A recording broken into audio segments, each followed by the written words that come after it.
Everybody, welcome to your Wild Eye Wednesday review.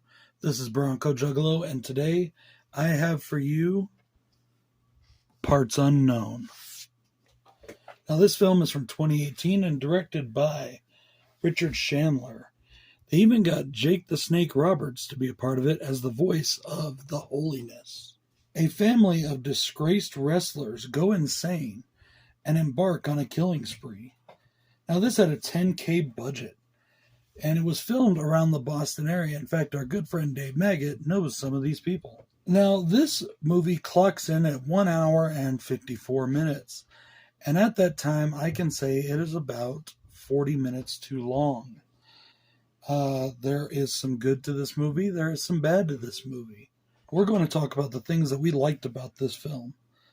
The first thing is that the pro wrestling setting is really cool. I think the pro wrestling setting is a good place for horror films. It can do a lot of things in that genre.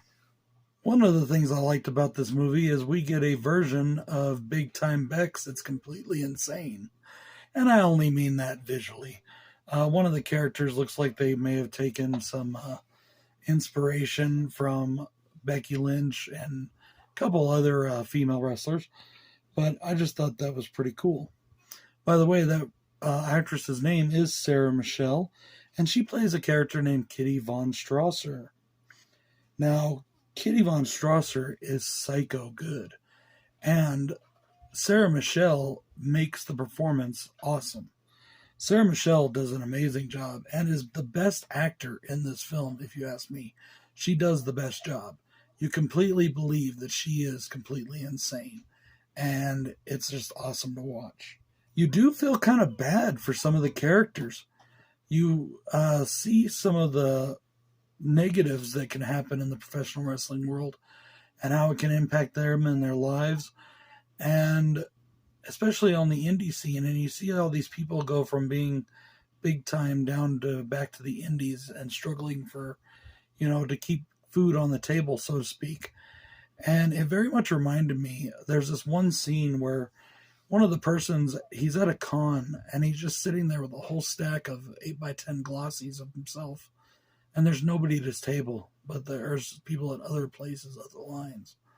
And I've seen that happen in real life. I've gone to cons, and not just for wrestling, but for a lot of different things. And I've seen flat-out legends, people that should have lines around the block with empty tables, because this, in my opinion, I'm sorry, but in this current generation, they really don't know what came before, and they don't seem to be interested in what came before. This current generation is the first generation I can say that I've ever noticed that has no interest in history. They don't care. All they care about is what's on their phones. People used to say similar things about our generation, Generation X. But the people in Generation X, I've noticed we cared a lot more. We studied, and maybe it's because we didn't grow up with cell phones permanently in our hands. Maybe it's because we know what it's like to be without that kind of stuff. But anyways, enough of that rant.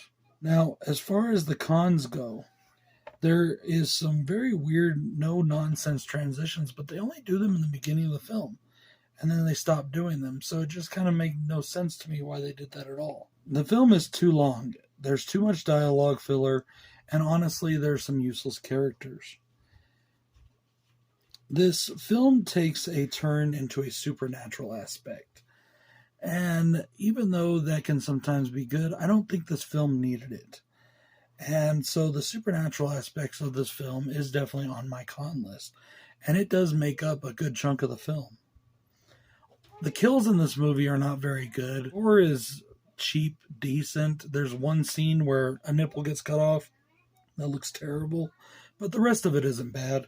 The kills, though, are just very unimaginative and just kind of dull. You don't see anything really. The first kill was really good. I mean, the guy's getting choked to death by barbed wire. That was pretty cool. My final thought on this film is that the supernatural aspect was not needed. I think that the filmmakers got a little too ambitious here. I think that if they would have just kept it about this wrestling family gone insane, insane off of drugs, insane off of bloodlust, insane of believing their characters were real. I think that we could have very much had a wrestling Firefly family. I really think that there was a missed opportunity with this film. Did I enjoy the movie? In parts. In other parts, I mostly was kind of just looking at the ceiling, looking around, messing with my Masters of the Universe collection, that kind of thing.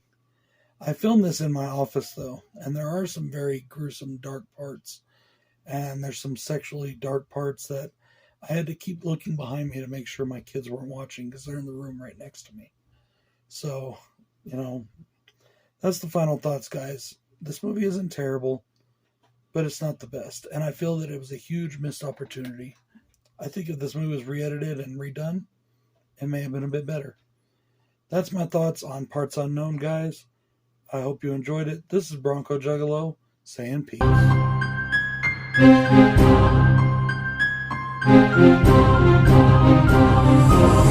off your face. The number word like a mask, but couldn't look so much alike then. Cut off your face. I might just use it to wipe my ass whenever I go to take a dump. Cut off your face. They put the lotion on the skin until they do offend to strike them. Cut off your face. From LSD we give it a